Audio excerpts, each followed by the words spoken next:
Hello दोस्तों, कैसे हैं आप सब। आई होप सब अच्छे हो गए एंड अच्छे से प्रिपरेशन कर रहे होंगे। IBPS PO 23rd and 24th को डन हो गया है सबका अच्छे से। आई होप सब अच्छे से प्रिपरेशन करके गए हैं, अच्छे से पेपर करके आए हैं, मेंस में सब बैठ रहे हैं और मेंस को भी फोड़ के जा रहे हैं। तो सबसे पहले हम देखेंगे, इस बारी मैंने एग्ज़ाम दिया नहीं, बट मेरे एक दो दोस्तों ने एग्ज़ाम दिया है। उनका एक का 23rd को था और 24th को भी था एक का। उसके अलावा मैंने टेलीग्राम पे भी कई लोगों से बातचीत करी है। पेपर का मतलब सैम्पल साइज उतना बड़ा नहीं है, बट हाँ रफली मेरे को पता लगा कि क्या क्या पैटर्न के क्वेश्चन थे, क्योंकि इस बार एग्जाम के पैटर्न में भी थोड़ा चेंज हुआ है, मार्किंग में चेंजेस आए हैं। और जो सीक्वेंस था, सबसे पहले रीजनिंग सेक्शन था, उसके बाद में इंग्लिश एंड देन क्वांट्स। तो ये उनका सीक्वेंस रहा है। कैसे क्या लेवल के क्वेश्चंस थे, उनके अकॉर्डिंग फिर कट ऑफ क्या जा सकती है, क्योंकि लास्ट ईयर हमने भी एग्जाम दिया है तो आइडिया लग जाता आपको कि आप कितना अटैम्प्ट करके आए हो, क्या आपका सेफ साइड रहेगा एग्जाम में। और आप अगर इतना स्कोर कर रहे हो तो आप मेंस में डेफिनेटली बैठ रहे हो। तो उसके बारे में डिस्कस करेंगे। तो चलिए शुरू करते हैं।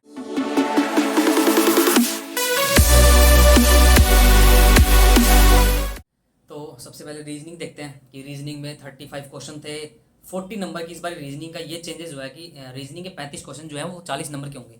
तो उनमें मैंने लिख लिया, एग्जैक्टली याद नहीं रहता है इतना। तो पूछा मैंने कि क्या क्या उनके क्या क्या क्वेश्चंस थे। तो उन्होंने जैसे वन लाइनर है तो उनमें सिलोग्स थे, 3 से 4 क्वेश्चन उनके सिलोग्स के थे। इनइक्वालिटी था 3 से 4 क्वेश्चन। उसके अलावा ब्लड रिलेशन का 3 क्वेश्चन एक क्वेश्चन के। तो ये ब्लड रिलेशन तो वन लाइनर नहीं है, बट सिलोग्स इनइक्वालिटी ऐसे क्वेश्चन है जो वन लाइनर है। उसके अलावा फाइंड वन आउट था एक वर्ड, उसको फाइंड वन आउट करना था। 4-5 ऑप्शन थे, उनमें से एक को अलग अलग करना था। पेयर फॉर्मेशन था, बैकवर्ड फॉरवर्ड का जो क्वेश्चन आता है वो था एक वन लाइनर में।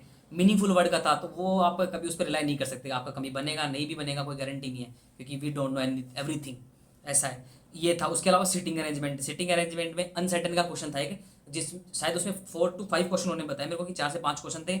उसके अलावा एक पजल थी 3 मंथ और 2 दिन, ऐसा कुछ कि 3 महीने और 2 दिन में। तो इसके 5 क्वेश्चन थे। तो ये रीजनिंग का पार्ट रहा। उनके अटैम्प्ट टोटल उनके ने बताया 26 थे उनके अटैम्प्ट। हाँ 26 उनके अटैम्प्ट थे। वो कह रहे थे थोड़ा ओवर कर सकते थे वो, पर 20 मिनट में उनसे इतना ही बना, 26-27 कुछ।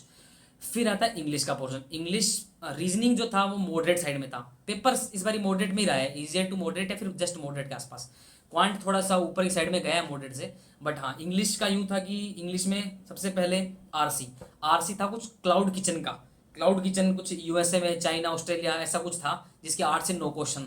और उनमें भी 2 या 3 तो उनके सिनोनिम थे, जो वन लाइन में आता है सिनोनिम का, उसका क्वेश्चन था 8 से 9 में से। फिर उसका आता है वर्ड स्वैप, एरर डिटेक्शन के भी 4 से 5 थे, जिनमें 4-5 ABCD जो पार्ट करके देते हैं उनमें से एरर डिटेक्ट करने की किस पार्ट में एरर है, तो उसके 5 क्वेश्चन थे 4 से 5। और वर्ड स्वैप के क्वेश्चन थे।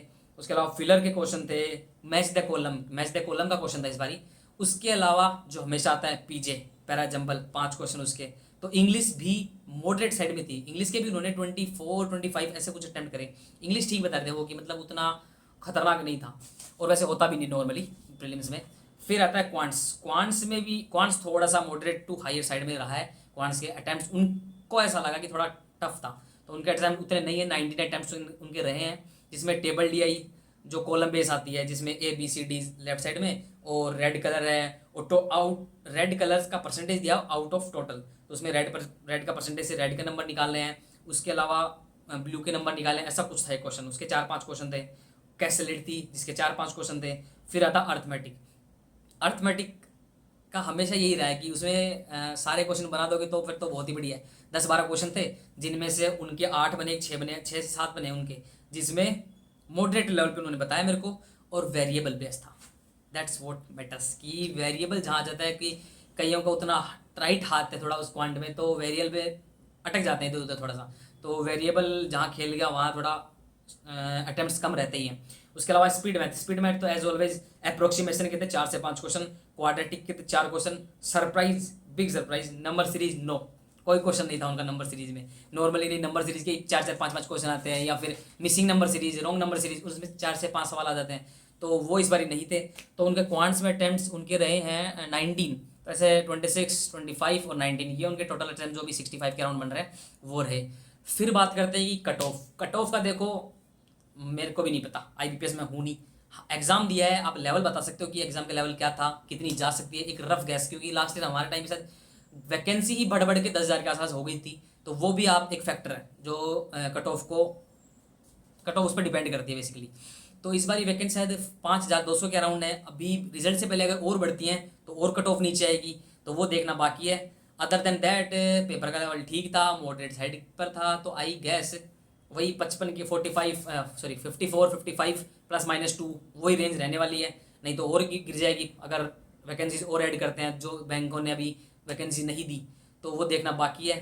तो चलिए जो भी है, आप अगर आपको लगता है कि आप सेक्शनल भी निकाल रहे हैं, सेक्शनल की बात करें तो 10-11 के आसपास सेक्शनल रहने वाली है, तो आपको ऐसा लग रहा है कि सेक्शनल निकल रही है और ओवरऑल आप 55 के अराउंड हैं, तो आप, मैं तो कहूँगा आप मेंस का लग जाइए, दबा के लग जाइए।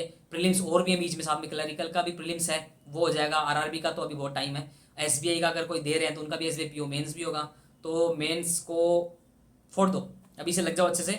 और मेंस में कैसे क्या करना है उसकी अब आगे अपन अगली वीडियोस में बातें करेंगे। जीके का कैसे क्या मैंने डील करा था और मैं आपको क्या सजेस्ट करूंगा, आप अगर उसको फॉलो करते हैं तो मे भी आपको भी रिजल्ट दिखे अच्छे पॉजिटिव।